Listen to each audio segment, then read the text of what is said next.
Hello, good morning. जब मैं अनुपमा लाभे फिर से आपके सामने हूँ और आपका पसंदीदा सब्जेक्ट लेके हूँ, जो कि मैंने डिसाइड किया है ये आपका पसंदीदा सब्जेक्ट है क्योंकि इंटरेस्टिंग है। अगर इंटरेस्ट लो तो सही में बहुत ज्यादा इंटरेस्टिंग सब्जेक्ट है, जिसका नाम क्या है? कंपनी अधिनियम या कंपनी संनियम। तो चलो आज हम लोग बात करते हैं प्रविवरण में असत्य या मिथ्या वर्णन के बारे में। प्रविवरण के बारे में हमने पिछले लेक्चर में ही देख लिया था कि प्रविवरण क्या होता है। प्रविवरण एक ऐसा डॉक्यूमेंट होता है जो कंपनी के द्वारा जारी किया जाता है, जिसमें जो सिक्योरिटी, जो प्रतिभूतियां कंपनी द्वारा निर्गमित करने या कंपनी निर्गमित करने जा रही है उसके बारे में पूरी जानकारी उसमें दी जाती है। जिस डॉक्यूमेंट में या जिस कागज में या जिस बुकलेट में ये जानकारी दी जाती है उसे कहा जाता है प्रविवरण। अब ये प्रविवरण इंपॉर्टेंट क्यों है, ये अपना महत्व क्यों रखता है? क्योंकि ये प्रविवरण को पढ़ने के बाद ही कोई व्यक्ति ये निर्णय लेता है कि क्या मैंने इन सिक्योरिटीज में, इन शेयर्स में मैंने कुछ पैसे अपने इन्वेस्ट करने हैं या नहीं करने हैं।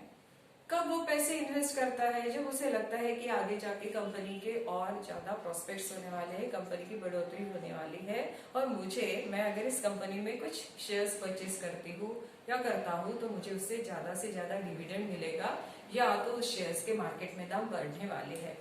और ये दाम बढ़ने वाले हैं या नहीं बढ़ने वाले हैं, इसका पता हमें उससे पता चलता है जो कंपनी ने प्रविवरण में लिख के दिया है कि जो शेयर होल्डर्स के द्वारा या अंशधारियों के द्वारा जो पैसा आएगा उसे कंपनी इस प्रोजेक्ट में या इस कारण से इन्वेस्ट करने वाली है, निवेश करती है। कंपनी पैसा क्यों लेती है? हो सकता है अपना एक्सपेंशन करने के लिए, कुछ मशीनरी लेने के लिए, कुछ नई टेक्नोलॉजी अडॉप्ट करने के लिए, कि जिसके वजह से उनका प्रॉफिट और बढ़े। जैसे ही कंपनी का लाभ बढ़ता है वैसे ही अंशधारियों को डिविडेंड ज्यादा मिलता है, और जो कंपनी अपना नाम बनाती है उसके शेयर्स भी मार्केट में अच्छी तरह से बिकते हैं, बराबर है। पर ये जब मुझे ये जानकारी मिलती है तो वो कैसी होनी चाहिए? पूरी तरह से सही होनी चाहिए।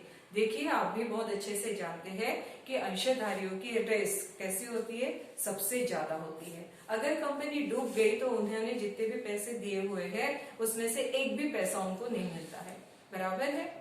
तो जब मैं इतनी रिस्क ले रही हूँ तो मुझे पूरी तरह से वो कंपनी क्या कर रही है, क्या करने वाली है, कैसे वो करने वाली है, इसके बारे में जानकारी होना जरूरी है। और इसीलिए कंपनी ने जो पैसे पब्लिक के द्वारा या जनता के द्वारा वो लेती है उसका मिस यूटिलाइजेशन यानी गलत उपयोग नहीं करना चाहिए।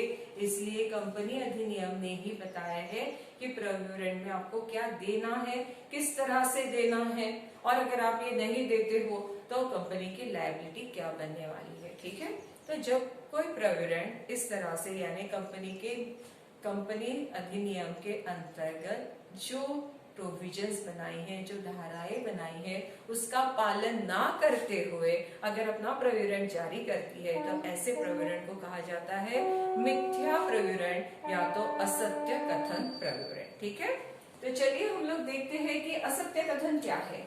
असत्य कथन ये है वह विवरण जिस प्रसंग में तथा जिस रूप में प्रयोग हुआ है धोखे में डालने वाला है, यानी उसका विवरण आप जानते हो, जो डिटेल्स दिए हुए हैं वो कैसे दिए हैं कि सामने वाले को वो धोखे में डालने वाले हैं। धोखे में डालने वाले हैं यानी क्या है? जो सही है वो नहीं बता रहे हैं, किसी के साथ धोखा करना।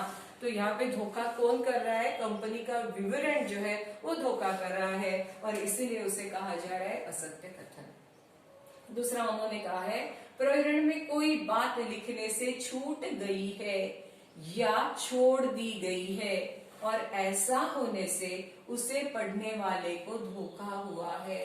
देखिए, सिर्फ गलत लिखना यही धोखा करना नहीं है।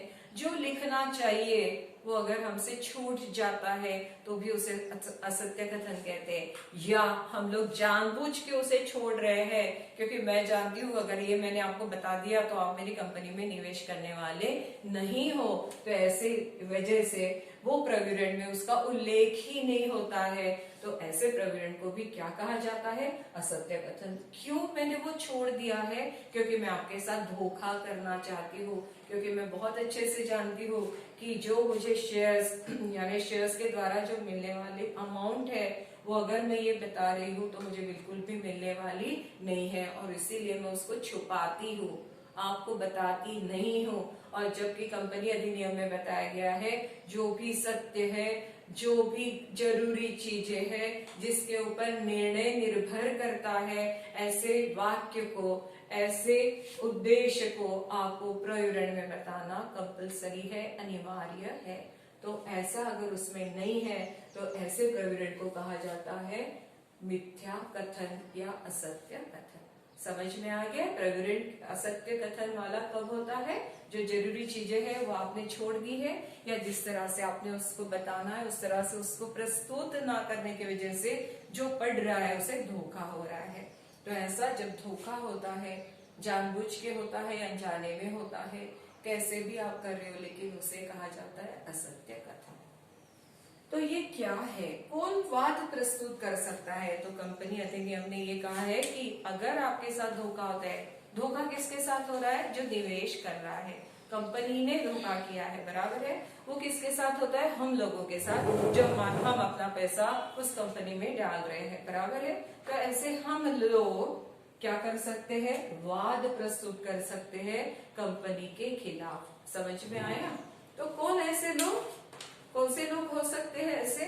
वो लोग जैसे कि जिन्होंने प्रविवरण को पढ़ा हुआ है, प्रविवरण को पढ़ने के बाद उन्होंने कंपनी की सिक्योरिटी या कंपनी के अंश को खरीदा हुआ है, वही लोग हैं जो वाद प्रस्तुत कर सकते हैं। समझ लीजिए कि मैंने प्रविवरण को पढ़ा ही नहीं है और बाजार से शेयर्स परचेस किए हैं, तो ऐसे इसमें मैं ये नहीं कह सकती कि प्रविवरण असत्य कथन होने है, इसलिए मैं कंपनी के खिलाफ कोई वाद प्रस्तुत कर रही हूँ। तो बात वही कर सकता है जिसने प्रविवरण पर विश्वास करके अंशों की खरीदारी की हुई है। फिर क्या है? कंपनी का दायित्व होता है। कंपनी क्या दायित्व ये होता है कि जिनके खिलाफ या जिनको धोखा हुआ है उन्हें कंपनी को क्या करना पड़ता है? पूरी की पूरी जितनी भी अमाउंट है वो वापस करनी पड़ती है। तो कौन है जो उत्तरदायी होते हैं? तो उत्तरदायी होने वाले लोग हैं, एक तो अधिकार जो है कौन किसके खिलाफ होता है, या उत्तरदायी कौन होते हैं? एक कंपनी जिसने अपने नाम से प्रविवरण को जारी किया हुआ है, उसके खिलाफ आप वाद प्रस्तुत कर सकते हो। या प्रत्येक संचालक, संचालक क्या होता है? संचालक वह व्यक्ति है जिसने अपना नाम संचालक के रूप में प्रविवरण में दिया हुआ है, या जिसने अपनी अनुमति दी है कि आप मेरा नाम संचालक के रूप में उसमें दे सकते हो। तो ऐसे संचालक जिन्होंने अपना नाम दिया हुआ है, और वो प्रवर्तक, यानी हम लोग कह सकते हैं कि जो प्रविवरण जारी करने का जिन्हें हक दिया हुआ है, उन लोगों को क्या है? उनके खिलाफ आप वाद प्रस्तुत कर सकते हो।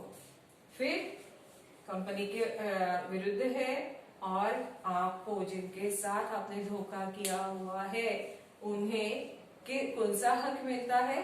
अनुबंध की समाप्ति का हक मिलता है। यानी उन्होंने जो कंपनी से शेयर्स परचेस करने के लिए जो एप्लीकेशन दी है, और जैसे उन्हें पता चलता है कि हमारे साथ कोई धोखा हुआ है, तो ऐसे इसमें वो क्या करते हैं? कंपनी के खिलाफ या एक केस जारी करके उनके साथ जो हुआ अनुबंध है उसे वो समाप्त कर देते हैं। ठीक है, चलो हम लोग ये अभी और देखते हैं कि ये क्या है। संचालक, प्रवर्तक आदि को बचाव करने के लिए क्या है वो हम लोग देखते हैं। कंटिन्यू।